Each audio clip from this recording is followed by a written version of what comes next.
Përshëndetje shikues nderuar, adhurues sportit përkatësisht të futbollit e sidomos ju që adhuroni futbollin vendor. Tashmë keni pasur një fundjavë sigurisht mjaft interesante me ndeshjet e Xhiros së 23 përkatësisht me rikthimin e futbollit të Kosovës, që në fakt u rikthye në mesjavë me ndeshjet e kupës me gjysmëfinalet, kurse Superliga u rikthye këtë vikend, duke sjellë tek ju ballafaqimet e Xhiros së 23 që dhanë kryesisht rezultatet e pritura, ndonse edhe dy befasi, nëse mund të quhen arsyesoj, barazimet e Gjilanit me Trepçën 89 dhe Ballkanit me Drenicën, skuadrave që ndjekin titullin e kampionit, pra Ballkanit që ishte lideri deri tanishëm dhe Gjilanit që ishte në pozicionin e tretë e që nuk arritën fitore ndaj skuadrave që po kërkojnë të shpëtojnë nga rënja nga elita. Prishtina arrin një fitore jashtëzakonisht të thellë duke imposhtur 8-1 skuadrën e Ferizajt, që duket se është një prej skuadrave të radhës që po dorëzohet për shkak të problemeve të shumta të brendshme, kurse Prishtina kësaj në një farë forme përsëriti rekordin e vet të para 7 viteve kur kishte imposhtur skuadrën e Ferronikelit që atë ishte në pak të lashët e mëdha dhe me junior ishte imposhtur 1-8. Pra këto ishin disa prej karakteristikave të Xhiros së 23 për cilën do të flasim më në detaje sonte, duke mos harruar edhe pjesën e rëndësishme të emisionit tonë që është analiza e referimit, një shkputje shkurtër publicitare për të kthyer me bisedën në studio dhe me kronikat nga ndeshjet e Xhiros së 23 të Superligës sonë.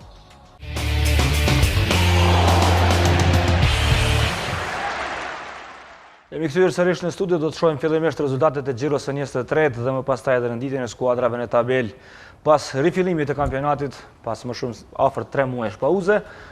Në Xhiron e 23 u arritën këto rezultate: Llapi Dugaxhini 4-1, Ferronikeli Vushtria 3-1, Drita Flamurtari 1-0, Ballkani Drenica 0-0, Gjilani Trepça 89 1-1 dhe Prishtina Ferizaj 8-1. Nga kjo javë kemi lider të ri të tabelës, skuadra e Dritës pas një kohë të gjatë merr kryesimin, ka 46 pikë pas 23 ndeshjeve me mesatare pikërisht prej 2 pikësh për ndeshje. I dyti tashmë është Ballkani që është lider për kohë shumë të gjatë, por ngec vetëm 1 pikë prapa Dritës, ka 45 pikë në pozitën e dytë.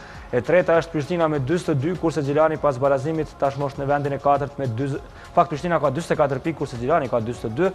Ferronikeli dhe Llapi në pozitat 5 dhe 6 kanë nga 37 pikë. Drenica është 7 me 31, Flamurtari i 8 me 28 dhe në katërshtën që rrezikojnë për të larguar janë Trepça 89 me 27 pikë, Ferizaj me 25 dhe skuadrat që në një farë forme me pak gjasa për të mbetur në elitë, Vushtria me 16 dhe Dugaxhini me 10 pikë.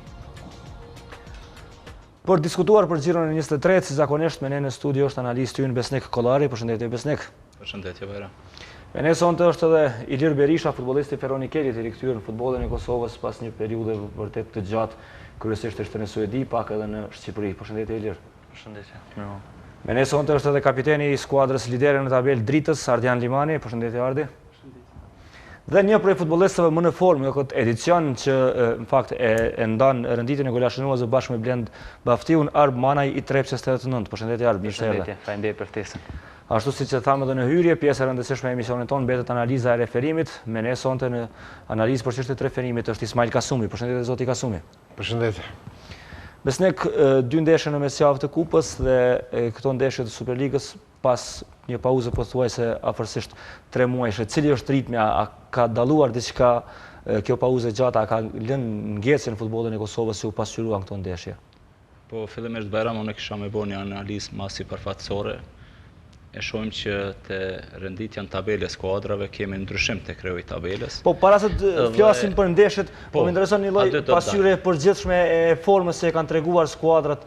Pastaj do të flasim për takimet veçeve dhe rezultatet. Po në 2 ndeshjet e kupës edhe ndeshjet e Xhiros 23, unë qyshe kom analizuar dhe qyshe kom prit që niveli i përgatitjes fizike nuk do të jetë i atij nivelit që ka qenë para se të ndërprehet kampionati.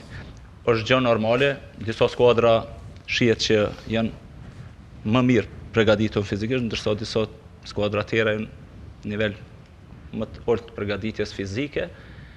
Dhe pastaj kjo përgatitje fizike sjell probleme edhe te loja taktike, te shpejtësia e lojës, sepse në disa ndeshje kam pa ku reportet te skuadra, reporti mbrojtjes mes fushës dhe reporti i sulmit kanë hapësira, krijojnë hapësira kur ndërtohet sulmi, por gjithashtu edhe kur në fazën e mbrojtjes kur duhet të organizohet mbrojtja, krijojnë ato hapësira për shkak të përgatitjes jo të mirë fizike dhe normalisht që në lojën taktike sjellin probleme, si në sulm gjithashtu edhe mbrojtje. Mirë po, unë kam pa edhe disa elemente të mira, kam pa të disa skuadra që janë vendosur mirë mbrojtje, kemi pa ndërtim sulmeve dhe kemi pa shumë raste të disa skuadra. Mirë po gjithmonë unë mendoj duke ju referu përgatitjes më të mirë fizike që kanë disa skuadra, për një përqindje më të lartë. Nuk mund të themi që ka dallim të madh te përgatitja fizike, përpos 2-3 skuadra i kemi pa u vrejt ajo se nuk janë të përgatitura. Në këtë aspektin e ndërtimit të lojës, a mund të veçohet përballja ndërmjet Xhilanit dhe Trepsës 89 sot që si një prej ndeshjeve ose ndeshja më e bukur për të parë kësaj xhiroje? Me raste, me dinamikën që e pati loja? Mendoj që në pjesën e dytë e kishte dinamikën, sepse në pjesën e parë Trepça nuk mundi që të vite loja e vete, ku me ditë me siguri se futbollistët ndoshta edhe situata në cilën gjindem për momente mirë, po edhe në anën tjetër ka shi edhe Gjilani, është një situatë ku është duke luftu për titull të kampionit. Mendoj që në pjesën e dytë më tepër pati probleme duket e përgatitja fizike, po pastaj unë thash ajo përgatitje fizike i sjell edhe problemet te loja taktike edhe normalisht që edhe te loja individuale, sepse nuk ka freski të mjaftueshme që të shtyhen gjërat përpara. Trepça ka reaguar shumë mirë në pjesën e dytë edhe mendoj që një ndeshje mjaft interesante, ndeshje ku të dy skuadra patën në raste, cila skuadër kishte fitu këtë ndeshje, nuk kishte me qenë do të thotë jo e merituar. Ilir, po kthehesh futbollin e Kosovës pas 8 vitësh, cila është situata në futbollin e Kosovës si po e gjen tash, pavarësisht kësaj ndërprerje dhe formës fizike që mund të jetë ndoshta jo në nivelin maksimal në këtë periudhë, por në përgjithësi nëse të rresni paralele nga ajo që e kujton kur i larguar për Suedia që ku i kalove pothuajse shumicën e këtyre viteve që nuk ishte në Kosovë, me tash atë duket që ka përparim, po flasim në aspektin e lojës, jo në organizim dhe në gjëra tjera për rreth. Patjetër që po flasim për një periudhë 8 vjeçare, atëherë qysh atë kohë domethënë ishin edhe kushtet më të vështira, folim që nga përgatitja e lojtarëve kemi edhe ato facilitetet cilat mungonin fushat, tani jemi bërë thuajse se cila skuadër ka 2 fusha, një ndihmëse dhe një që luan ndeshjet. Dhe normal që rritet edhe kvaliteti i ndeshjeve, i lojtarëve, ka shumë talenta dhe më vjen mirë që futbolli kosovar po ecën para. Do thotë po e gjen në një stad goxha më të zhvilluar tash. Patjetër që po. Ardian u rikthyet pas një pauze pothuajse 3 muajshe dhe që në gjiron e parë pas ripëthimit sezonit marrët leadershipin e kampionatit përkatësisht vendin e parë, cila është përballja e djeshme me flamurtarin, sa është e vështirë të ktheheni te loja pas një periudhe goxha të gjatë. Ndeshja e djeshme ka qenë mjaft e vështirë sepse kemi ardhur në këtë ndeshje pas një faze përgatitore jo shumë të mjaftueshme, sepse normalisht që 3 javë ose më pak se 3 javë nuk mjaftojnë që të vinë shprehje forma fizike, mirë po e kemi menaxhuar ndeshjen shumë mirë edhe e kemi pas një start shumë të mirë të kampionatit, gjendemi tash në pozitën e parë në tabelë dhe mendoj që kjo duhet na shërbej edhe për më tutje që t'i vazhdojmë me fitore dhe ta mbajmë kryeun e tabelës. Në anën tjetër të nënshi sot ishte një prej befasive në fakt kësaj xhiroje, duke marrë një pikë në Gjilan, por me lojën që treguat, mbase mund të merrit edhe 3 pikë, sa jeni të kënaqur si skuadër me këtë barazim që marrët dhe a shkoi ndeshja ashtu siç ju e kishit përgatitur? Po ndoshta po herëm tjetër për cilëson si befasi, po me i po ndeshje direkte që i kemi me Gjilanin. Po, në fakt nëse do të luanit me Gjilanin krejt kampionatin do të shpallësh kampion ndoshta, sepse keni marrë 7 pikë në 3 përballje me ta. Po flasim bazuar në renditjen e skuadrave. Po bazuar në renditjen e skuadrave dhe në synimet që i ka klubi Gjilanit, se di që ka synim titullin kampion. Ne jemi shkuar në Gjilan për fitore, duke ditur se në 2 ndeshjet e para kemi pasur pikë plota me Gjilanin. Të drejtën ka qenë shumë e vështirë pas 3 muajve, nuk e mendonim që ishte kaq vështirë për nga ana fizike. Do të trupi nuk përgjigjen ato që kërkonit të realizonit? Jo, nuk ishte problem. Zoti Kosumi, futbollistët kanë hequr vërtet shumë këtë xhiro, por dëshmuar më të mirën e tyre, po gjyqtarët ka kanë qenë në forma, ju ka munguar përgatitja fizike, a kanë mund ta përcjellin këtë ritëm pak më të ulët të lojtarëve, cili ka qenë referimi në xhiron e 23. Mund t'ju them se referimi ka qenë në nivel, por përgatitja e tyre është jashtëzakonisht e madhe, sepse para fillimit ti gjysmë vazhdimit të kampionatit, kam pas edhe testet fizike, normal që janë një ndër komplet shoqata e referve me përgatitur ndoshta në rajon. Mirë, shpresojmë se kjo do të pasqyrohet edhe në xhirot që kanë mbetur. Besnik, që në start, në vazhdim të kampionatit kemi ndrym të leadershipit, tashmë Drita merr vendin e parë nga Ballkani, të cilat ishin përballë të këtyre dy skuadrave, e Dritës me flamurtarin dje dhe e Ballkanit me Drenicën sot. Mos harrojmë, Ballkani nuk shënoi gol për 180 minuta, nëse llogaritëm edhe ndeshjen e gjysmëfinales së Kupës me Ferronikelin dhe të dyja në shtëpi. Po, sa i përket ndeshjes Dritës me flamurtarin, mendoj që Drita si skuadër ka qenë mjaft në rezervuar, po mendoj ka kalu shumë sigurt, ka qenë shumë mirë vendosur në fazën e mbrojtjes. Mbrojtja ka pas shumë mirë vendosur, edhe normalisht që kanë ndërtuar aksione dhe ka kriju, jo shumë raste, pak raste, e arriti golin e fitores edhe pastaj e menaxhon të lojën. Flamurtari nuk është e mirë, sidomos në fazën e mbrojtjes nuk kanë qenë të organizuar mirë. Ka mujt Drita t'i dënoj edhe më tepër mirë, po kur vinte te zona e tretë afër finalizimit atje, normalisht që me siguri edhe kjo përgatitje fizike e bën vetën, sepse kanë qenë edhe temperaturat më ndryshe këto 2 ditë, edhe me plot merit mendoj që e fitojnë ndeshjen, edhe normalisht që ndeshje pas ndeshjes do t'jetë një rapi skuadra me këto, mos ta anashkalojmë tash edhe Gjilanin, e cila me siguri se janë 2 pikë të humbura shumë të mëdha, sepse tash është distanca e krijuar prej 4 pikëve ku duhet 2 lojë të kompenzojnë skuadrat, humbin 2 loje, Gjilani që të arrite 3 skuadra përpara, jo vetëm një. Sa i përket ndeshjes Ballkani me Drenicën, Ballkani gjatë gjithë ndeshjes ka dominu, sidomos pjesën e dytë në periudhë kohore është luajtur vetëm në gjysmëfushën e Drenicës, nuk ka arrit me shënu gol, gjë që Ballkanit nuk i ka ndodhur që në 2 ndeshje radhazi mos shënoi gol fare, ndërsa ndeshjen me Ferronikelin kam shiqu Ferronikeli me më pak fat, me disa raste të huqura të Ollurit, mendoj që ka mujt del fitimtar në ndeshje misë, po sido që të jetë në skuadra e Ballkanit nuk ka pësu gol, do të thotë qëndron mirë në fazën e mbrojtjes, mirë po ndoshta tash edhe pak presioni e bën vetën mirë, po shpresoj që në përgjithësi këto skuadrat gjatë gjirove të radhës që do të vinë do ta ngritin nivelin. Nuk mund të presim, kom thonë edhe në emisionin e kaluam, që mund të arrihet ai nivel 100% do të thotë para se të ndërpret mirë, po dikon parafërsisht një 70-80% nëse arrihet, atë kishte më qenë sukses mirë, po duke ju referuar edhe gjithmonë që të ketë sa mas pak lëndime, sepse nëse fillonin, kom thonë, edhe temperaturat të nxehën e futbollist, nëse nuk do ta kenë jetën profesionale, atëherë mund t'ju sjellin probleme, pastaj edhe individ, se ka lojtarë cilësor të cilët e skuadrat e bojnë dallimin, edhe pastaj nëse ai futbollist nuk e ka jetën sportive, atëherë mund të kushtoj skuadrës me ndonjë titull ose me rrëmje nga ligat, ku qëllimet kryesore janë te skuadrat. Varësisht prej ambicieve të cilat i kanë pasur edhe prej mundësive të cilat i kanë. Ilev, po flasim për përgatitje fizike, po flasim për vështërsitë e futbollistëve për t'u kthyer futbollit, mirë po për Ferronikelin, Ballkanin, Prishtinën dhe Drenicën, ky start i kampionatit është edhe më vështirë nga se jeni në gjysmëfinalet të Kupës. Keni zhvilluar 2 ndeshje brenda 3-4 ditësh. Sa ka qenë e përballueshme kjo? Sa ka qenë e vështirë për ju si lojtar ta përballoni një ritëm të tillë, pasi që edhe në kushte normale në Kosovë rrallë zhvillohen 2 ndeshje për periudhë shkurtë. E tha dhe Ardi ma herët, ka qenë mjaft të shkurt koha e përgatitjes fizike, aq me te pak më e shkurt për neve që kemi qenë Kupë.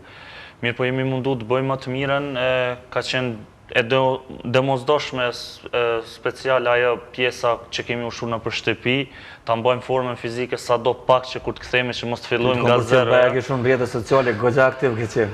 Kemi qenë mjaft... Nuk më aktiv në përgatitje, jo aktiv në rrjete sociale. Këto e kemi punë, kështu që nuk i nejtëm vetit gati, atër ne jemi ata që do të apsojmë në fund, se si që the vetë, 3 ditë, 2 ndeshje, janë 180 minuta, ngarkesë të jetë e madhe, temperaturat po nxehen, kalimi nga fusha artificiale në barë natyral është diçka që trupi nuk e përballon shumë lehtë. Mirë po, po them, dal nga dal shpresojmë që ta marrim vete me lojtë që do t'i luajmë, me shpresë që nuk do kemi lëndime, edhe nëse do me thonë që ti kryem lojt më herët, nështë ka edhe vend për zëvendësime që të pushojnë disa lojtarë mirë, po kjo mbetet shihet si mbas formës. Me këto ti kryem lojt më herët, po mendon të kryeni avantazh më të thellë. Patjetër që po, kjo besoj që absolutisht vendimet për parim islamit, cilët i kisha dëshiru, shërim sa ma shpejt edhe ne dëshirojmë sa më shpejt. Me të vërtetë është një djalë që ka karakter, është shumë punëtor, edhe normalisht ka qenë njëri prej meriturave edhe Trepqa 89, kur janë shpall kampion gjithashtu edhe te Feronikeli për sukses. Edicionin e kaluar dhe këtë edicion. Ardi, tashmë në vendin e parë, në një farë forme presioni tashmë është tek ju. Deri më tani ishit ju që ndisnit Ballkanin, tashmë drita e ka një farë forme presionin për ta ruajtur në vendin e parë. Por si skuadër me disa prej futbollistëve më shumë ti përvojnë ligë, a do të jetë pengesë kjo për ju?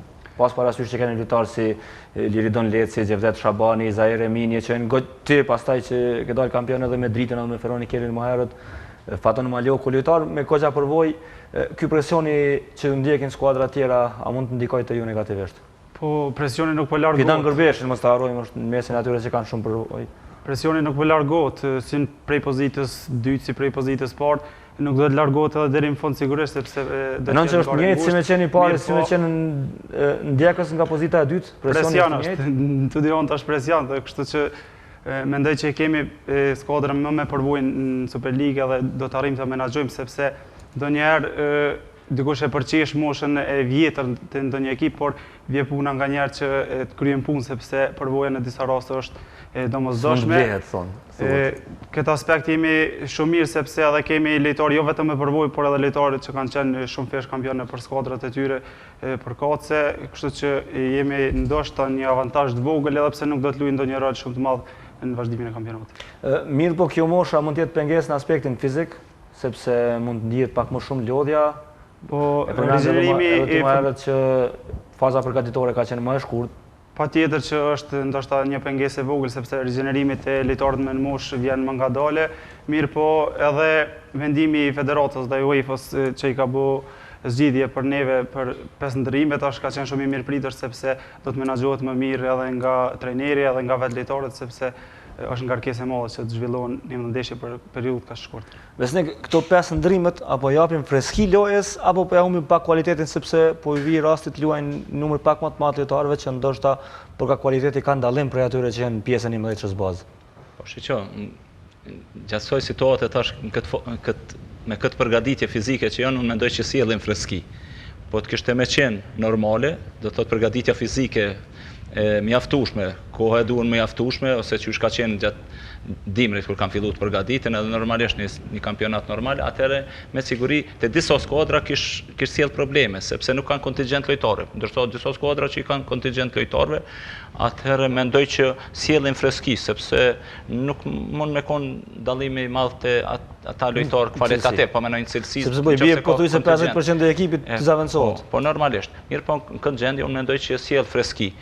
Po te ato skuadra që s'kan lojtar kvalitativ numër më të madh, atëherë mund të sjellë edhe probleme normalisht. Ndikim po deshëm apo s'deshëm duhet ta shfrytëzojnë të menaxhojnë mirë skuadrat, varësisht prej pretendimeve se ka skuadra për shembull si Feronikeli e Llapit, cilët janë më të relaksuar mendoj për në kampionat edhe atëherë e kanë më lehtë me menaxhu, ndërsa to skuadrat që janë lart edhe e kanë atë presionin atëherë do të jetë më vështirë me menaxhu. Mirë, po krejt varet thash edhe pe futbollistëve normalisht se si do të sillen me disiplinën e tyre edhe sa do të japin kontribut për klub. Por derisa drita ka moshën mesatare ndoshta prej më të vjetrave, 89-shi ka moshë mesatare goxha 3. Jeni 4 pikë prapa Drenicës, 1 pikë prapa Flamurtarit në tentimin për të ikë pozitës 9 dhe rënies nga Elita, si sheh gjatat e 89-shit për të siguruar mbijetesën këtë edicion këto 10 xhiro që kanë mbetë. Cila është atmosfera që e keni në ekip, a ka optimizëm se mund të shpëtoni? Po ne kemi pas një gjysmë sezon shumë të mirë sezonin e parë, gjysmë sezonin e parë, në gjysmë sezonin e dytë kena pas një stagnim, kena pas një fillim të keq me atë humbjen me Flamurtarin. Në gjysmë sezonin e parë kena marrë shumë pikë ekipe që luftojnë për titull dhe kemi bën shumë problem.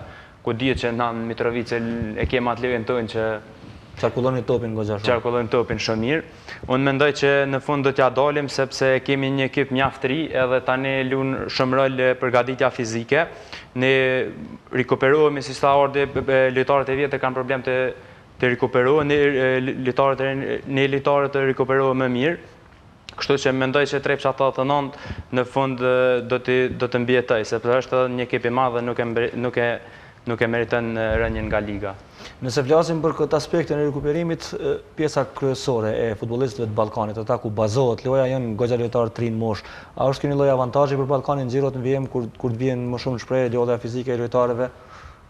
Po Bajram gjithmonë duhet më referohet. Flasim për Blen Baftion, futbollistëve sepse ka futbollistë të rinj që nuk do ta kenë thash jetën e disiplinume, do ta ndjekin jetën e nalës. Ne po flasim parimisht duke menduar që ata kanë jetë të tillë. Futbollistë sportive profesionistë do të thotë më shpejt dhe normalisht që mund të jetë përparësi, duke ditë gjithmonë duke referuar kësaj gjendjes aktuale të cilën janë futbollist. Mirë, po unë mendoj që edhe gjendja psiqike edhe menaxhimi i mirë i situatës nga trajneri, edhe kushtet të cilët do të krijohen do të thotë pe udhëheqësisë të klubit me ushqim të mirë, me vitamina të mira, sepse me siguri këto skuadra që janë lart i kanë ato mundësi sa do kudo që t'ja plotësojnë këtyre futbollistëve, mendoj që mund të menaxhohen më mirë edhe është një përparësi, sepse unë mendoj që sot te skuadra e Gjelanit, me qenë se skuadra e Gjelanit ka pas probleme të përgatitja fizike, sepse e dim që disa lojtarë dhe trajneri u futën në karantinë nuk kanë qenë me ekipin gjatë tërkohës. Nuk kanë qenë me ekipin gjatë tërkohës, edhe u vrejt pak ka edhe futbollistë që janë të më shumë vrejtat disa futbollistë që nuk është gjendja mirë fizike si të futbollistët e Trepçës. Por tash na gjithmonë kena përmend që ka zëra që disa skuadra kanë ushtruar 2-3 ditë edhe nashta është ajo farë përparësie. Me qenë se problemet më të mëdha mundën me pas të skuadrat që janë lart si Ballkani, Prishtina, që po edhe nëse tash Drenica ka humb 3-0, mund të kenë probleme më të sepse do t'i kanë ndeshje të skupës nëse shkojnë në finale, atëherë do të jetë më vështirë për ta. Me qenë se për Feronikelin kemi diskutuar, një skuadër e mirë, e thash, kam thonë edhe në emisionin e kaluar që trajneri Afrim taktikisht bën me përgatit skuadrën, e kam vrejt aty edhe në Suarek, që taktikisht i kam mbulu ato hapësirat të cilat sidomos ajo treshja i krijon, edhe me plot merit kalu barazë mirë, por nuk duhet të harrojmë Ballkanin sepse këto janë vetëm 2 ndeshje ku nuk ka shënu gol, mirë, po nuk ka psu, edhe është një skuadër e fortë, edhe mund të rikthehet edhe vetë renditja në tabel gjiro pas gjiro mund të ketë ndryshim, edhe nuk ka rahati për këto skuadra që janë lart. Ka shumë për të luajtur. Ilir, si një prej lojtarëve me goxha stil tjetës, stil profesional të futbollistit, kjo mënyra e jetesës sa mund të ndikojnë këto xhiro të disa prej lojtarëve që janë të rëndësishëm nëpër ekipet e veta për ta ruajtur forcën, për të qenë të përgatitur në aspektin fizik që të jenë vendimtar pastaj në teren? Patjetër që ndikon shumë. Sepse tashmë je goxha lojtarë edhe me përvojë. Ndikon shumë patjetër, edhe tash kemi fatin edhe të shohim edhe nëpër ligat e mëdha evropiane se si përgatiten, kemi dokumentare të shumta të cilat po dalin e po i shohim se si jetohet në mënyra profesionale. Edhe besoj se secili prej futbollistëve pa marrë parasysh moshës, të jetë me përvojë apo pa përvojë, sepse ne këtë e kemi sport edhe e kemi hobi, plus edhe që thojnë në Shqipni digjemi për këtë sport, kështu që patjetër që besoj që çdo kush i rri gati vetit edhe dëshiron që veten ta ketë në top formë në çdo ndeshje, edhe stërvitje patjetër që po. Feronikeli është 9 pikë prapa dritës, liderit aktual të tabelës, ka zëra që mendon akoma për të ndjekur daljen në Evropë nëpërmjet kampionatit, ndërkohë janë edhe në gjysmëfinalet kupës keni barazuar në ndeshjen e parë ku e shihni mënyrën pak më të lehtë, mënyrën që është më reale për të ndjekur daljen në garat evropiane e edicionit e ardhshëm. Mënyra më e lehtë patjetër që po që është dalja përmes Kupës Kosovës. Kemi një duhet ta them avantazh, por kemi bërë një paraqitje shumë të mirë në Suarek, edhe shpresoj që edhe ndeshjen e dytë ta bëjmë një paraqitje të mirë edhe të shkojmë në finale. Pastaj në kampionat neve thjesht s'duat të qes kështu ndonjë renditje tabelare të cilën po e synojmë, po thjesht do ta marrim secilën ndeshje një nga një, të marrim pikët avash edhe pastaj të shohim. A nuk kupton kjo që fokusi do të jetë komplet në kupë dhe nuk keni presion për garat e kampionatit? Për momentin neve shkojmë normal, fokusi do jetë në kupë, kemi pak avantazhin edhe që i takojmë këto ekipet të tabelës, domethënë fund, edhe kemi pak luftë, nëse mund ta quaj ashtu, që do bëjmë ndoshta edhe ndryshime derisa ta luajmë edhe ndeshjen e dytë kupës. Shpresoj që të kalojë mirë dhe pastaj, siç tham, edhe vendi i tretë kuptohet që nëse 2 vendet e para e fitojnë, domethënë kupën e Kosovës, atëherë edhe vendi i tretë mund të shkojë mirë, po siç thash është herët e flitet sepse siç tha dhe trajneri tabela mund të ndryshojë pas çdo jave, kështu që thjesht të marrim çdo ndeshje me rend dhe të shohim e bëjmë. Mirë, tani do të shohim kronikët, duke filluar nga përballja e zhvilluar në Gjilan ditën e sotme ndërmjet Gjilanit dhe Trepçës 89.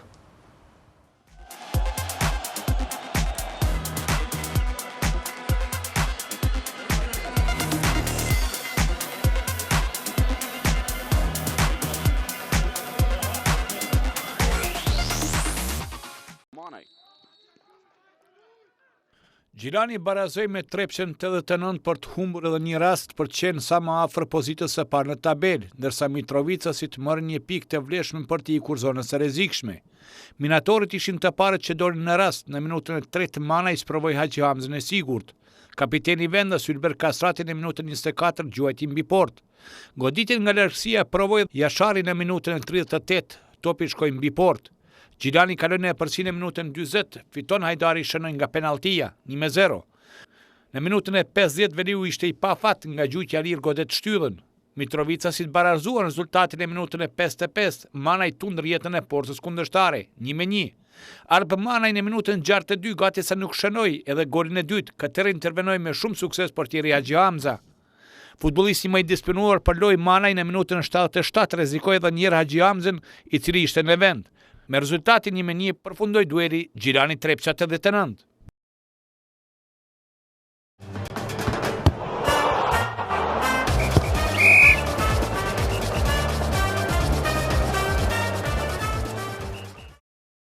Kthehemi sërish në studio. Arb, shënimi 12 këtë edicion për ty, a ke prit që do të kesh formë tillë këtë sezon dhe do të jesh ndoshta sulmuesi kryesor futbollit në Kosovës në edicionin 2019-20. Me thonë drejtën, unë e kom pas... Duke qenë se nditjes së shënuesve. Është viti i tretë im të Trepça 89, 2 vitet e para kom pasur shumë probleme me lëndimet. Normal, dihet lëndime sa të merr kohë për të rikuperuar. Ky është viti i parë për mua që filloi nga gjitha ndeshjet nga fillimi. Suksesi im i atribuohet edhe kryesisë së klubit shumë edhe trajnerit Shpëtim Idrizit që më ka besu plotësisht në fazën e sulmit. Më ka përshtatët shumë loja Trepçës 89 me pasime të shkurta dhe me kundër sulme, edhe kjo mendoj që është thëmë për mënyra se si dëshiron të luash. Mënyra se si dëshiroj të luaj. Është e qartë se edhe 10 xhiro kanë mbetur deri në fund të sezonit dhe fokusi yt është në këto takime, por ka zëra shumë se edicionin e ardhshëm nuk do të jesh futbollin e Kosovës dhe ka mundësi të mira për të transferuar jashtë. A ka diçka të vërtetë, ka kontakte, a ka lëvizje konkrete në këtë drejtim?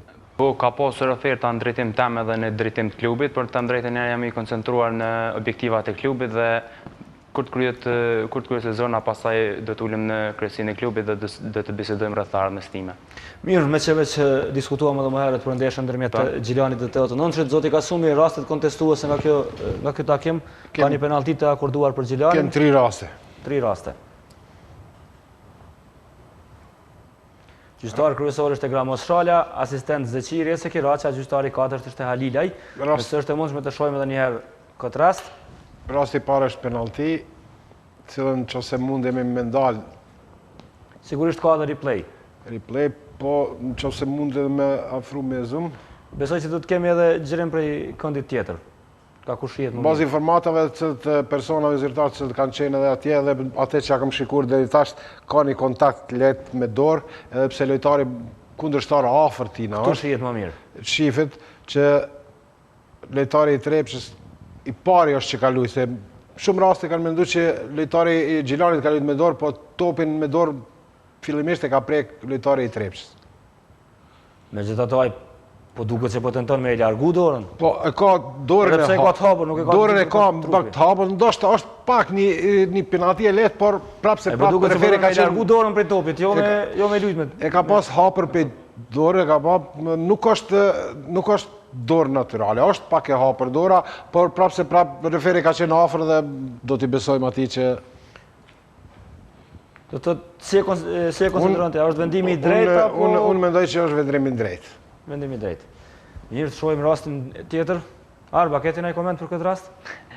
Sipas mendimit tem ka qenë shumë e lehtë për të akorduar penalti. Unë e thash që pak është e lehtë, por është një kontakt me dorë, edhe pse është afër, portës, është kundërshtari afër lojtarit, dhe me çdo i plotësojnë kushtet për me referu një penalti. Edhe pse edhe unë po them prapë se prapë është një penalti pak më e lehtë. Sepse topi sigurisht do të përfundon te lojtari tjetër i Gjilanit prapa. Mirë, dhe të vazhdon filmi. Shohim rastin pasues.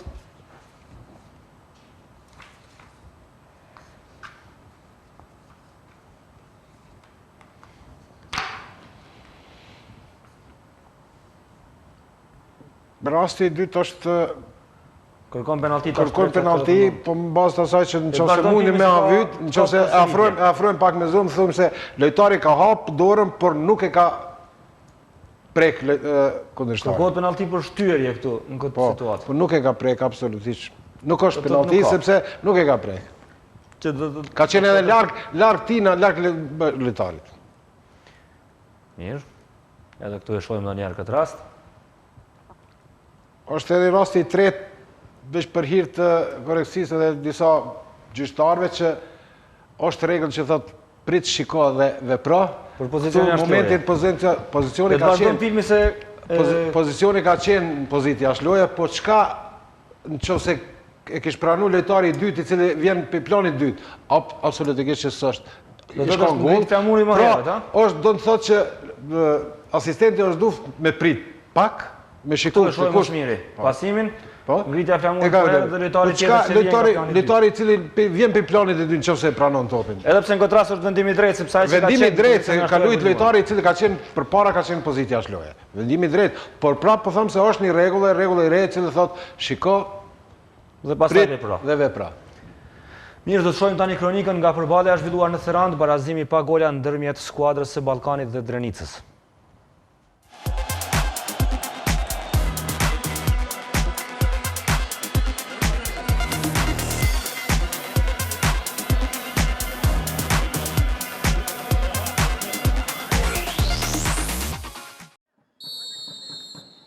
Ballkani humbi 2 pikë në ballafaqim me Drenicën si dhe pozitën e liderit në tabelë. Vendasit që në minutën e tretë rrezikuan nëpërmjet mesfushorit Kushtrim Gashi, por se gjujtja tij ndalet nga portieri Ymeri. Në minutën e 14 qendërsynuesi Alban Shillova nuk ja doli të shënoj, paraboloi portierin Ruzhi, por edhe portën e skuadrës rivale. 2 minuta më vonë, në mundësi të mirë dhe Magani.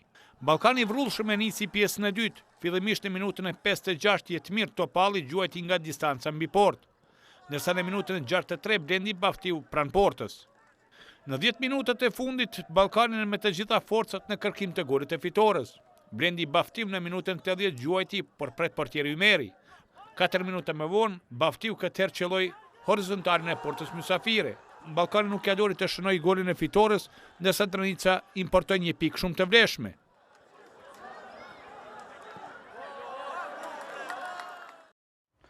Besnik fole pak për Ballkanin që nuk ka arritur të shënoj, megjithatë është një lloj befasie forma e Drenicës dhe fakti që mori barazim sot edhe pse ishte e fokusuar tërësisht në mbrojtje, sidomos nëse e krahasoj me ekipin që e pam disa ditë më herët kundër Prishtinës në gjysmëfinalet të kupës. Që psoj golat lehtë kushtimisht tani.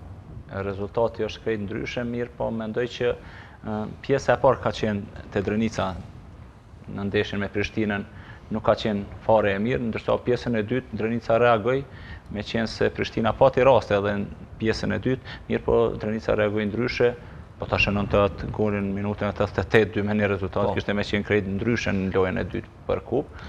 Mendoj që sot, me siguri se treneri Gani ka reagu, se kemi pa disa zëvendësime edhe në futbollizëm mbrojtës, sepse në ndeshjen kundër Prishtinës i pam 2 futbollistë që kishin shtu pesh, Albias Thaçi dhe Mojki që ishin futbollistë. Edhe sot dugej skuadër totalisht e paforcë në aspektin fizik, por arriti të marrë barazim ndaj liderit.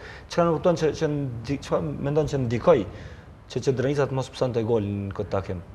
Po shikoj tash në aspektin fizik normalisht që kanë ndikuar sepse kanë pasur një ndeshje, do të thotë ditën e martë që kanë zhvilluar me Prishtinën, normalisht që tash mos të diskutojmë, tash të kthehemi prapa përgatitje shkurtë të gjitha, edhe normalisht që Drenica u fokusu ma tepër mbrojtje, sepse ka po që kundër Prishtinës ka pas probleme, ka pas komplet.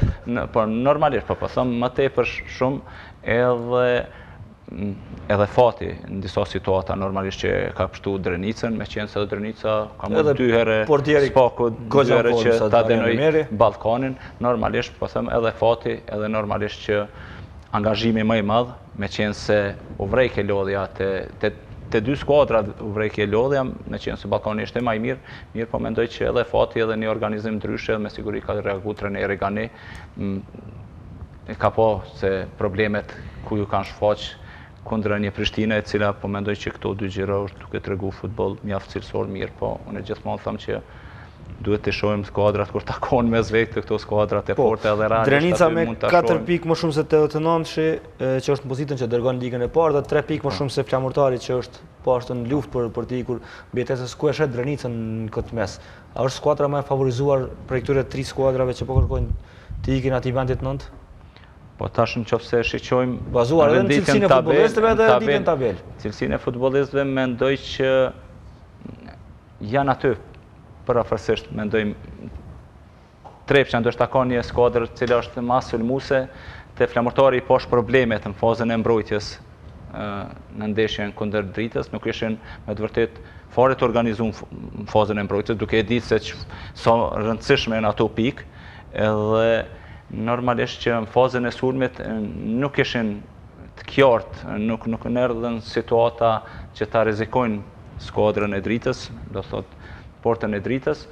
Mendoj që këto skuadra përafërsisht aty janë një përparësi e Drenicës që i ka 4 pikë, edhe normalisht që ndoshta tash gradualisht secila skuadër do të vijë në atë lojën e vet sa ato kudo, edhe nuk shon ndonjë favorizim përpas këto 4 pikë që i ka, është një përparësi mirë, po edhe këto 2 skuadrat, Trepça edhe Flamurtari, mbas lojës, tash po them Trepça sidomos, mbas lojës së treguar sot, mirë, po gjithmonë duke u referuar që mos bazohem ndeshjen kundër Gjelanit, sepse mund ndodh që Gjelani të jetë njëra prej skuadrave ndoshta më të pa përgatitura fizikisht, edhe të dalin problemet më. Mirë, po mendoj që pas 3-4 gjëra mund ta shohim më realisht se cila skuadër ka gjasa më të mëdha, mbas lojëve që do t'i tregojmë cila skuadër do të jetë më afër shkëtimit. Zoti Kasumi, një gol i anuluar dhe ankesa për zhagitje të lojës nga ana e mysafirëve, cilat janë rastet kontestuese nga përballja në Tiranë? Kemi 3 raste edhe në këtë ndeshje. Të shohim. Është rasti i parë është te anulimi, por e kena marrë edhe këtë rastin i cili është një karton i verdh me drejt. Dhe për këtij rasti vjen deri te anulimi i gollit, i cili është shikoni, rasti i këtij golit më thonë me rregullore, ose është lojë e rrezikshme. Pa marrë parasysh se ka qenë një goll jashtëzakonisht i mirë, por është lojë e rrezikshme sepse bashkëlojtari apo kundërshtari lojtari i Ballkanit ka qenë shumë afër, normal kanë me drejt e kanë anuluar gollin. Do të thotë është vendimi i drejtë i gjyqtarit. Vendimi i drejtë i gjyqtarit. Shohim edhe raste të tjera. Edhe një rast tjetër që vjen deri te normal që ankohen edhe çdo trajner i cili normal humb pikë në vendin e vet, thotë simulimi, por fakt që klubet tona të gjitha janë ata që të simulojnë. Kur e kanë rezultatin, mos thonë jo vetëm Drenica, por të gjitha klubet simulimin e kanë pak si ADN. Le të vazhdon filmi. Pra, për momentin, rastin kur e kena zgjedhur për këtë rast, është një goditje e fuqishme e topit në kokë, ku referi ka obligim të ndalë dhe të jap ndihmën, sepse është mbytje shëndeti lojtarit. Mbytje shëndeti. Pra, këtë rast mund të them që ka vepruar me drejt, por prapse simulimi ka marrë një farë pak më të madh në ligën tonë kosovare. Është i pranishëm të gjitha klubet varësisht ku kujtojnë në rezultati. Të shohim tani kronikën nga ndeshja tjetër e zhvilluar ditën e diel, përballja ndërmjet Prishtinës dhe Ferizajt, mbyllur me fitore të thellë për skuadrën nga kryeqyteti.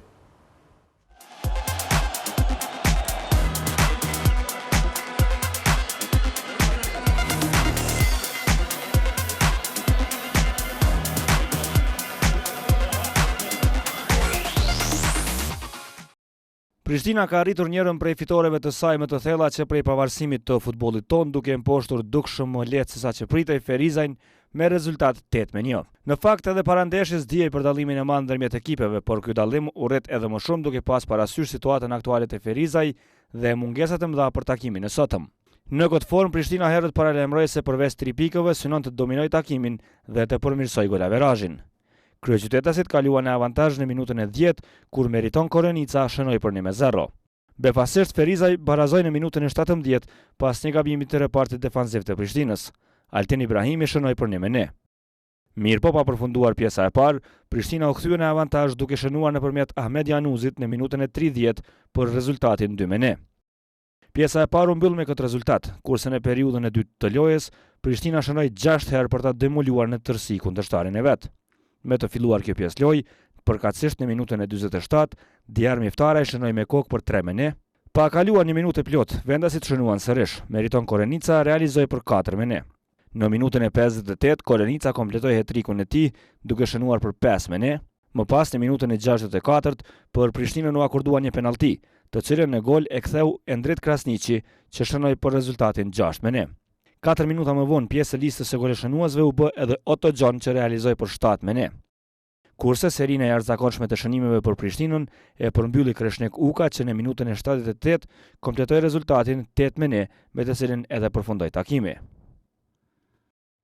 Besnik e përmendë disa herë më herët Prishtinën, një Prishtinë që shënon 11 gola për 2 ndeshje, goxha më të se kemi parë.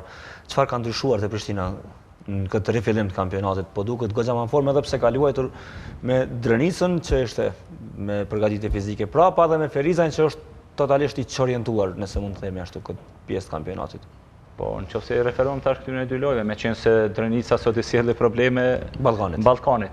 Mendoj që ka instaluar një lojë ndryshe Armende, mirë po mbetet të shihet se sa do të mund që të përsëritet kjo lojë ndaj skuadrave që janë pretendente për titullin, ose edhe skuadrës kundër Llapit, e Ferronikelit, që përafërsisht janë skuadra me cilësi përafërt, ndoshta edhe të barabarta, mirë po situatat të cilën kanë kaluar ndoshta problemet, cilat i kanë pas tash për Ferronikelin, e dim që kemi diskutuar në fillim që mundën me ardhur ato problemet e lojëve që i kanë zhvilluar sikur dritës që i ndodhi 2 vjet më herët. Ajo është në fillim të sezonit. Po për ato edhe kanë çaluar me pikë, po them.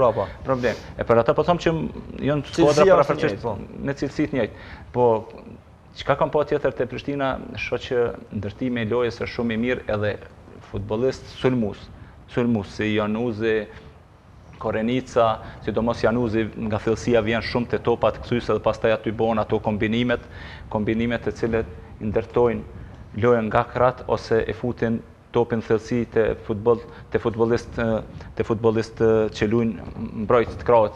Thaçi sot Leoni Tabazi nuk ishte Tun Bardhoku luajti, mendoj që është një skuadër që ndryshe po ndërton sulme prej një Prishtinë që ka qenë më herët dhe një skuadër që shihet që është më mirë e përgatitur se këto dy skuadra, do të thotë se skuadra e Drenicës që ka luajtur dhe sidomos kjo e Ferizajt, meqense në fillim ndeshjes Ferizaj barazoi mirë, po besoni Prishtina krijoja si përshtypje tone dhe dha sinjali që nuk do ta ketë fare problem fitoren, pavarësisht prej gabimit që e boni mbrojtësi dhe shënoi bazuar problemet goxha të shumta që i ka pas Ferizaj gjatë kësaj kohe, mungesa e pagës, pastaj largimi i disa futbollistëve, mungesat e tyre, a mund konsiderohet si një prej outsiderëve total në ligë tash këto të xhirot që kanë mbetur? Po normalisht, nëse marrim krahasim edhe për te vështrisë të Dukaxhinit që nuk kanë treguar formë mirë.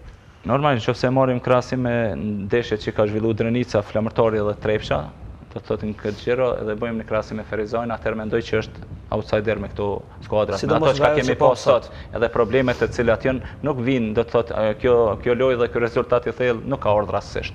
Mirë po vetëm për problemet të cilat kanë qenë edhe fundit lojtarëve të cilët e kanë. Zoti Kasumi, çfarë duhet veçuar nga kjo përballje edhe pse e thellë me rezultat? Rezultati i thellë, por vetëm një rast e kem te penalltia.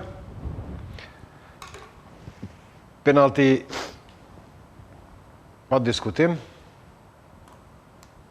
Edhe në Ahmet Januzin. Karton i verdh, sepse është një tërheqje në lojtarin e Prishtinës Januzin. Mund të shkojmë edhe pak? Ja, shikoj me 2 durë të ka tërheq. Nëse a vitet e madhe shohim kështu shumë qartë, që me 2 durë të ka kap. Edhe është një penallti pa diskutim. që Prishtina edhe e shfrytëzoi. Dhe shënimi. Ky është rasti vetëm, ëh? Vetëm këtë rast. Atëherë do të ndjekim tani kronikën nga përballja ndërmjet Dritës dhe Flamurtarit të mbyllur me rezultat 1-0.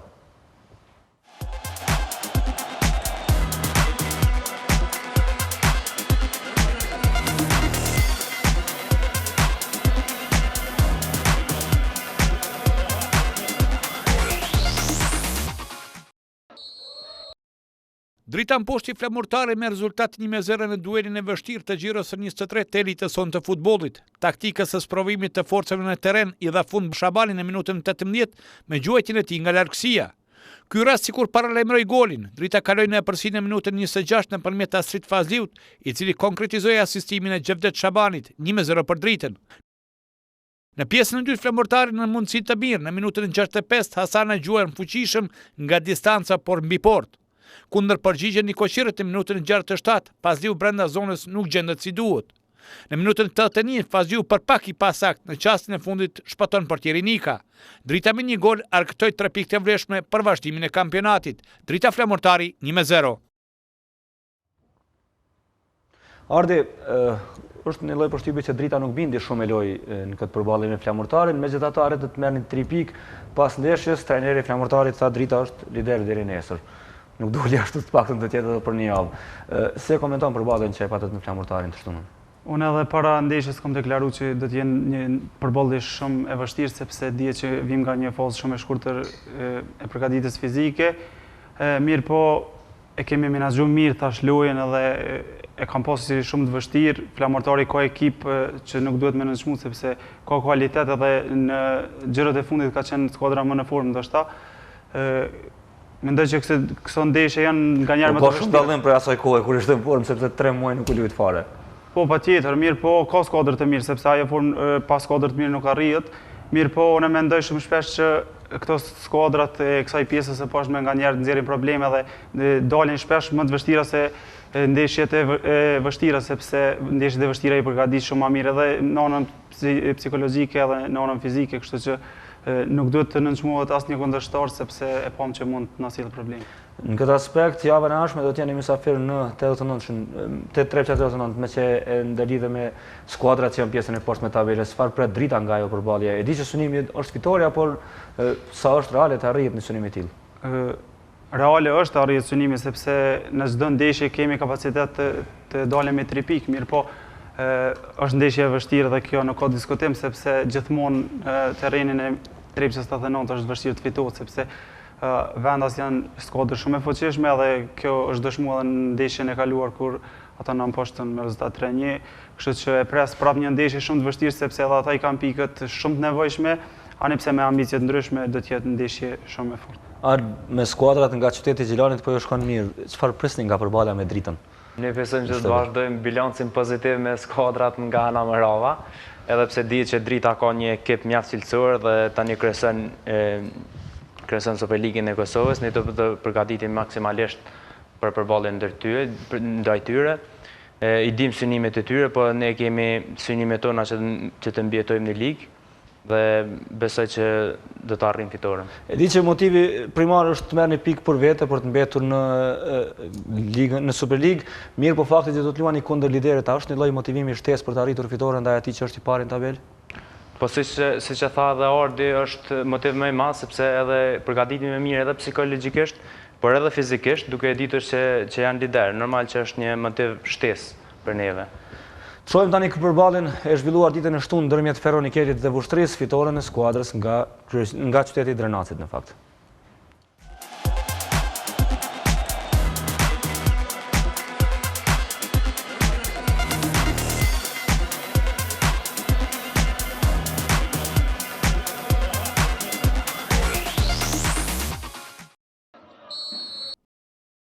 Feronikeri ashtu siç priti u rikthye me fitore, poshti Vushtrim me rezultat bindës 3-1. Që në fillim të takimit vendasit morën iniciativën në teren duke diktuar ritmin e lojës. Në minutën e 8, Rasidal për Harmon i cili nuk ja doli të shënoj nga kjo pozitë. Një minutë më vonë Kater Harmon nuk gaboi, shënoi për 1-0. Vendasit dyfishuan shpejt rezultatin në minutën e 16 me Blan Zeka tundër jetën e portës mysafire, 2-0. Vushtria për të parën herë rrezikoi në minutën e 41 se i nuk ja doli të kaloj pengesën e fundit portierin Smakishi. Kur pritej përfundimi i pjesës së parë, Azemi nga gjujtja lirë shënoi gol të bukur për rezultatin përfundimtar të 45 minutave të para, Feronikeli vushtria 2-1. Në minutën e 70 Herkon da Silva ndërsa Prince shpëtoi portin e skuadrës së tij.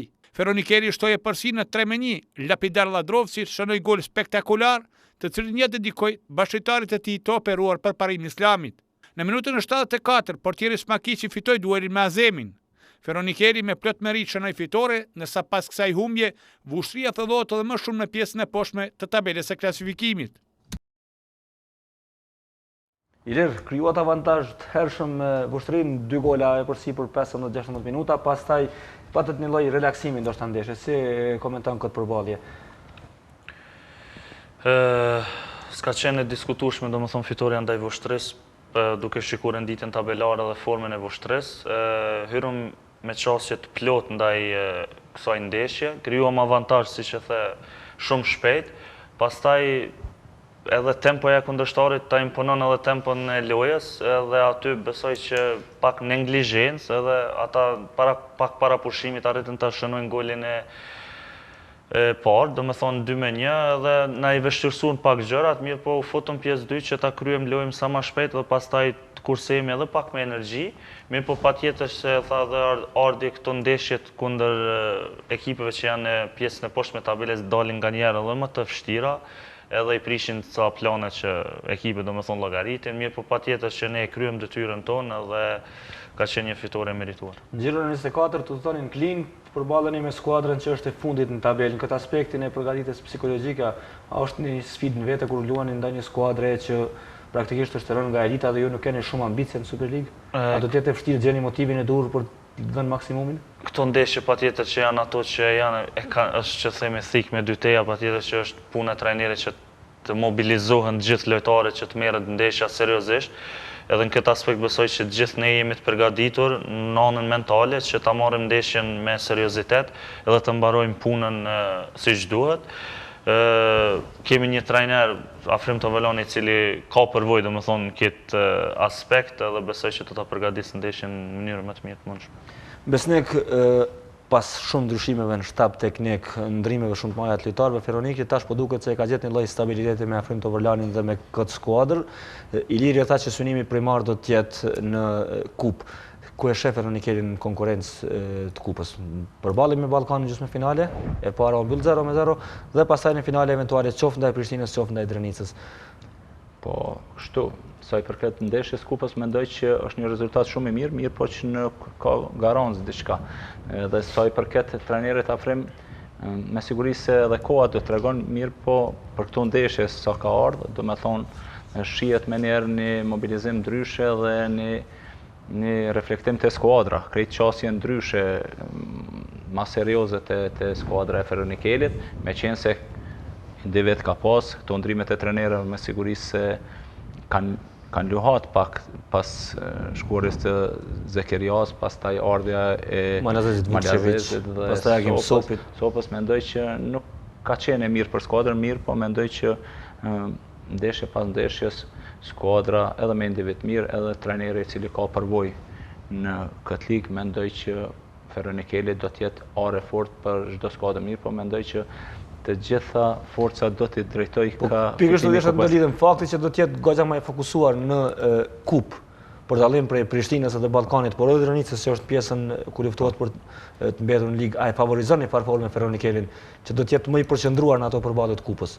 Edhe me një trajner si Afrim Tovelani që është i njohur si një lloj specialisti i ndeshjeve të drejtë për drejta.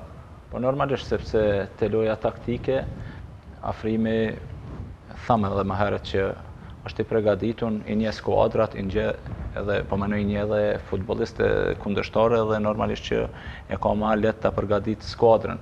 Mendoj që Feronikeli, kemi thonë edhe në emisionin e kaluar, që është më i favorizuar për shkak të gjendjes cilën gjendet në kampionat, sepse s'ka shumë ambicie në kampionat. Nuk ka ambicie dhe normalisht mund të bëj rotacion edhe mund lojtar të freskoj dhe me qenë se nuk jep përfar garancë, po them sepse nuk do të thotë sepse Ballkani ka një skuadër të fortë edhe e dim që ka rit fitore edhe në Feronikel. Me siguri se do të jetë një ndeshje e mirë, ka qenë ndeshje e mirë edhe në Suharek, ka qenë sepse futbollistë janë angazhu maksimalisht edhe normalisht që kemi pa edhe aksione ndërtum me rritë matë ka dartë mirë, po edhe me kundërsulme ku Feronikeli ka rreziku, thamë edhe me rreziku portë. Mendoj që një farë mënyre ma i qetë është Feronikeli mirë, po i mbetet lojës ndryshon diçka aty të shohim. Kush përshkon finale fillimisht. Zoti Kasumi, a ka diçka që duhet veçuar nga përballja në Drenas ndërmjet Feronikelit dhe Austrisë?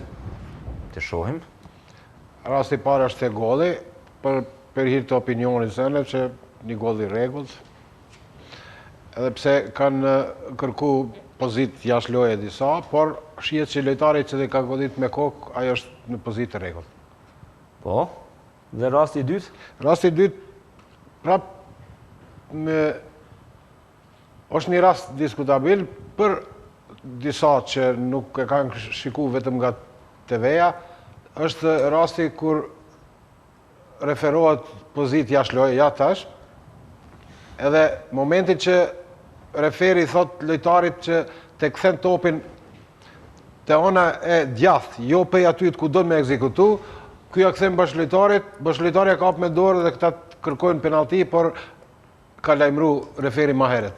Ku është vendi prej ku do të rifillojë loja? Gojarisht ka lajmëru. Vendi ku do të rifillojë loja. Okej. Atëherë këto janë nxehta rastet nga kjo përballje. Të shohim tani kronikën nga përballja e zhvilluar në Podujevë ndërmjet Llapit dhe Dukagjinit.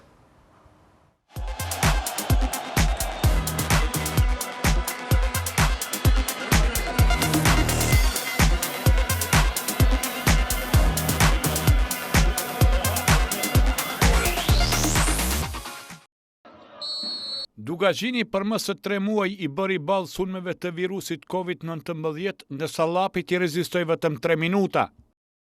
Në sulmin e parë Llapi janë çënuar në minutën e 3 nëpërmjet Prençit 1-0 për vendasit.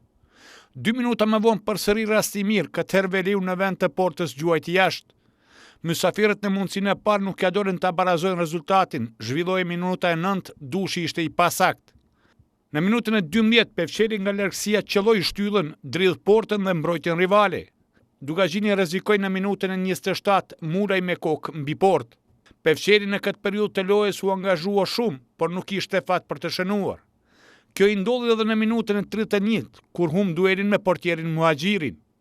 Sulmet e Nikoqirëve nuk ndaleshin për të shënuar golin e dytë në këtë pjesë. Në minutën e 41, Palusha i shpëtoi gol të sigurt, duke larguar topin në momentin e fundit.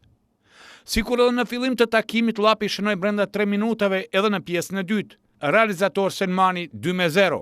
Gëzimi i këtij goli nuk zgjati shumë. Në minutën e 51, Dukagjini ngushtoi rezultatin 2-1 me golin e Mulajt. Llapi rikthene përsinë e 2 golave, zhvilloi minuta 68, Ymeri shënoi për 3-1. Rezultatin përfundimtar Llapi Dukagjini 4-1 e vulosi Veliu në minutën e 2 të lojës shtesë. Llapi u kthye me fitoren, ndërsa Dukagjini vazhdon izolimin në vendin e fundit të tabelës së klasifikimit të IPCO Superligës. Besnik, Llapi u rikthye me fitore, bindese, por realisht është goxha prapa në luftë edhe për pozitën e dytë, edhe për kreun e tabelës, në njëjtën pozicion me Feronikeli me numër 1 pikësh, por cila është përballja atyre me Dukagjinin? Si e vlerëson këtë ndeshje? Po, kështu ne vlerësoj që Llapi ka qenë në çdo aspekt skuadër më e mirë se Dukagjini, në aspektin fizik, në aspektin taktik, edhe normalisht që teknikisht, sidomos lojtar dihet, si Zhdrella, mirë po edhe Pevçeli, i cili pati shumë raste spaku 5 herë ka qenë situatë mirë për të më shënu. Nuk pati fat, është një futbollist sepse po mos dëshmelu atëre problem kime orë dhe të rast. Me që nuk pati fat mirë, po mergime një futbollist i cili me lëvizjet e tij krijon hapësinë, edhe normalisht që pastaj futbollist e Llapit ja krijon ato mundësi, gjë që nuk i realizoi. Mendoj që Llapi me plot merit edhe bënd shumë e ka fitu këtë ndeshje Dukagjinit. Dihet që çfarë situate është, mendoj që edhe motive me siguri tash i mungon. I ka mungu edhe përgatitja fizike u pa që kalon pasoja te skuadra. Atëherë, ka diçka për të veçuar nga rastet kontestuese, zoti Kasumi? Asgjë. Atëherë, ju falenderoj shumë që ishit pjesë e emisionit tonë të sëntëm. Ilir, Ardi, Arm, Besnik dhe zoti Kasumi. Ne do të vazhdojmë rrjedhën e emisionit, do të shohim fillimisht çiftet e xhiros së 24 të Superligës, e më pas edhe rënditjen e golashënuesve pas 23 xhirosh. Në girën e 24 do të përballen Llapi Drenica, Dukagjini Ferronikeli, Vushtria Prishtina dhe Feriza Gjileani, Trepça 88 Drita dhe Flamurtari Ballkani. Kurse pas 23 gjirosh në renditjen e golashënuesve prind mysafiri Unisontëm Armanaj i Trepçës 89 që ka shënuar 12 herë në këto 23 gjiro, pas tij vije Blend Baftiu i Ballkanit që ka 11, pastaj janë dy futbollistë të Dritës, Haxhi Musa dhe Kastriot Rexha me nga 9 gola, pastaj është Treshja e Gjilanit, Gerhard Progni, Fiton Hajdari e Tomislav Bushic që kanë nga 8, në fakt Hajdari ka 9 gola me këtë të shënuar sot ndaj Trepçës 89. 9 gola ka edhe Ahmet Januzi i Prishtinës që është i 8 në këtë renditje, kurse top 10-shën e përmbyll Shend Kelmendi i Flamurtarit me 7 gola të realizuar.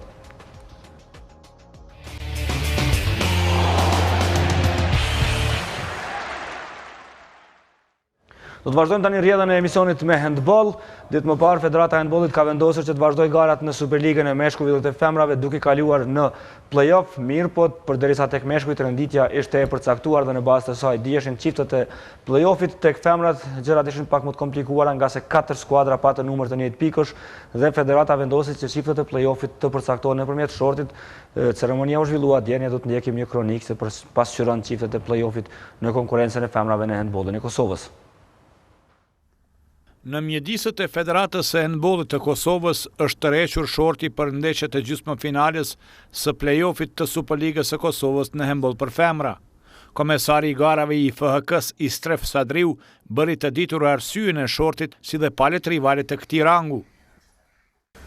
Pas situatës së krijuar nga pandemia, nga virusi COVID-19, Bordi i Federatës së Handballit të Kosovës mori vendim që edicionin garues 2019-2020 të shkojmë në play-off me 4 skuadrat e para. 4 skuadrat e para përbëjnë Istoku, klubi handballistik Vushtria, klubi handballistik Prishtina edhe klubi handballistik Ferizaj. Në vazën i kem 4 skuadrat ku skuadra e cila tërhiqet e para do të jetë një koqire në gjiron e para. Përderisa ndeshjet e para Feriza i Vushtria dhe Prishtina i Stogu zhvillohen me 13 përkatësisht 14 qershor, ato të kthimit me 17 dhe 18 qershor. Skuadrat të cilat në 2 ndeshje kanë rezultat më të mirë kualifikohen për finale, e cila do ta përcaktoj kampionin e Superligës në këtë konkurrencë për edicionin e si vjetëm të garave.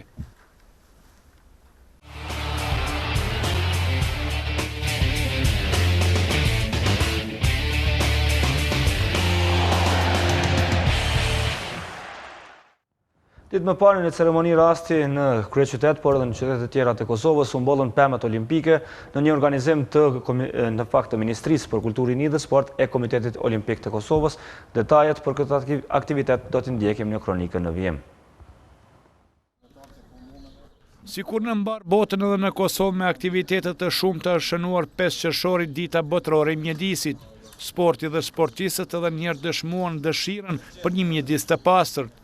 Me këtë rast, Komiteti Olimpik i Kosovës në bashkëpunim me Ministrinë e Kulturës, Rinisë dhe Sportit kanë shënuar këtë ditë me mbjedhjen e pemës olimpike në oborrin e Ministrisë. Simbolikën e kësaj ngjarje ka bërë të ditur presidenti i Kokut Besim Hasani.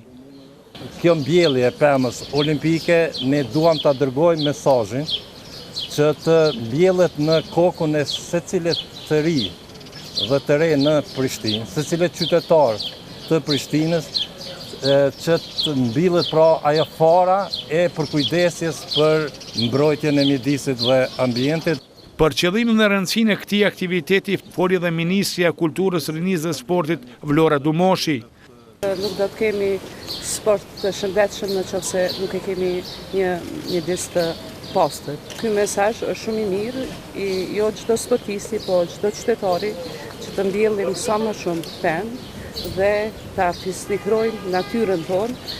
Lidhja profesionale dhe emocionale e sportit me mjedisin bën që ta kuptojmë edhe më mirë porosinë e kësaj ngjarje, është më së sportive ta krijojmë dhe ta ruajmë të pastërt mjedisin tonë.